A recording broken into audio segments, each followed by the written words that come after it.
صلاح الدین ایوبی صلاح کے نام سے مشہور ایک بہادر اور مضبوط نوجوان کی آواز ابھرتی ہے۔ یروشلم اور مسجد اقصی صلیبیوں کے قبضے میں ہے۔ میں زندگی کا لطف کہاں سے لاؤں؟ میں کھانا کیسے کھاؤں اور چین کیسے پاؤں؟ میں رات کو سکون کی نیند کیسے سوؤں؟ تیار ہو جائیں، ہم ایک ایسی کہانی شیئر کرنے والے ہیں جو ہم سب میں نیا جذبہ جگا دے گی۔ ایک سچے اسلامی ہیرو، مسجد اقصی کے محافظ، خادم الحرمین، یروشلم کے فاتح، الملک ابو المظفر صلاح الدین ایوبی کی کہانی۔ اس ویڈیو کے لیے بھرپور ریسرچ کی گئی ہے جس میں اسکرپٹ رائٹنگ، وائس اوور اور ویڈیو ایڈیٹنگ شامل ہیں۔ ہم اشتہارات سے پاک ایک فلاحی چینل ہیں۔ حق کی اشاعت کے لیے مخلص رضاکاروں کی ایک ٹیم کام کر رہی ہے۔ اگر آپ حق کو پھیلانے میں ہمارا ساتھ دینا چاہتے ہیں تو آپ بھی ہمارے چینل کو سبسکرائب کر کے ہمارے مشن کا حصہ بن سکتے ہیں۔ ایک دفعہ کا ذکر ہے، بغداد میں ایک مشہور کارپینٹر رہتا تھا۔ اپنے عمر کے آخری حصے میں اس نے زیادہ تر وقت اخروٹ کی لکڑی سے ایک شاندار ممبر تراشنے میں صرف کیا۔ اس نے ممبر بنانے میں اپنی تمام صلاحیتیں لگا دیں۔ ممبر کی خوبصورتی سب کو حیرت زدہ کر دیتی تھی۔ کارپینٹر کی محنت سے بنے اس شاہکار ممبر کی شہرت دور دور تک پھیل گئی تھی۔ جب بھی کوئی بغداد آتا تو وہ کارپینٹر کو تلاش کرتا اور اس کے پاس آ کر کہتا، یہ ممبر ہمیں بیچ دو تاکہ ہم اسے اپنی مسجد میں لگائیں۔ مگر اس کا جواب ہمیشہ ایک ہی ہوتا، اس ممبر کی منزل مسجد اقصی ہے۔ اس زمانے میں یروشلم صلیبیوں کے قبضے میں تھا۔ صلیبیوں کو پوپ اور یورپ کی مسلسل سپورٹ حاصل تھی۔ سلجوکی سلطنت ختم ہو چکی تھی۔ اناطولیہ اور میسوپوٹیمیا کئی چھوٹی اسلامی ریاستوں میں بٹ گئی تھیں اور وہ آپس میں مسلسل جھگڑتی رہتی تھی۔ مصر میں باطنیہ فاطمی فرقہ بن گیا تھا جس نے مسلمانوں کو اندر سے کمزور کر دیا تھا۔ ان چیلنجز کے باعث یروشلم واپس لینا مسلمانوں کے لیے صرف ایک خواب تھا، ایسا خواب جو حقیقت سے بہت دور تھا۔ اس کے باوجود کارپینٹر پورے اعتماد کے ساتھ سب کو یہی جواب دیتا رہا، مجھے یہی کام آتا ہے، میں کاریگر ہوں، میں ممبر تراشتا ہوں۔ کاش کسی دن کوئی بہادر مسلمان اٹھے اور یروشلم آزاد کروائے تو یہ ممبر اپنی اصل جگہ پہنچ جائے۔ اس ممبر کی شہرت تقریباً ہر شہر میں پہنچ گئی تھی۔ جب لوگوں میں اس کی بے مثال خوبصورتی کی باتیں ہونے لگیں تو 7 یا 8 سال کے ایک چھوٹے بچے نے بھی یہ داستان سنی۔ وہ چھوٹا لڑکا صلاح الدین ایوبی تھا۔ ممبر کی داستان سنتے ہی ایک عزم اس کے ذہن میں ہمیشہ کے لیے نقش ہو گیا، یروشلم عیسائیوں سے واپس لینا ہے اور ممبر اس کی اصل جگہ پہنچانا ہے۔ عراقی شہر تکریت میں پیدا ہونے والے صلاح الدین ایوبی کے والد کردش اور والدہ ترکش تھیں۔ فوجی ٹریننگ میں دلچسپی کے باوجود انہوں نے پہلے دینی تعلیم کو ترجیح دی۔ انہوں نے لاجک، فلسفی، سوسیولوجی، فقہ، تاریخ، آرٹس اور سائنسز کے مضامین میں بھرپور علم حاصل کیا۔ صلاح الدین نے اپنی تعلیم دمشق کے حدیث یونیورسٹی میں حاصل کی۔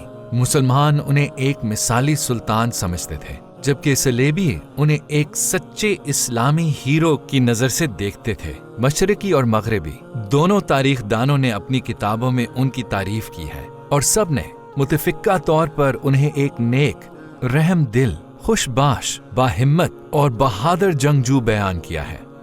جب اس باکمال شخص کی عمر 26 سال ہوئی تو انہوں نے اپنے چچا شیر کو کے ساتھ ریاست میں کئی ذمہ داریاں سنبھال لیں۔ صلاح الدین جیسے جیسے بڑے ہوئے، یروشلم کی فتح کے لیے تقدیر ان کا راستہ بناتی گئی۔ آپ پوچھ سکتے ہیں کہ کیسے؟ زنگی ریاست کے سلطان نور الدین زنگی نے اپنے زیر حکومت تمام ترکش ریاستوں کو متحد کیا اور ایک جزوی اسلامی اتحاد قائم کر کے صلیبیوں سے کئی شہروں کو کامیابی سے واپس لے لیا۔ جب مصر کی فاطمی ریاست کو بحران کا سامنا تھا تب یروشلم کے صلیبیوں نے اپنا اثر و رسوخ مڈل ایسٹ میں پھیلانے کی کوشش کی۔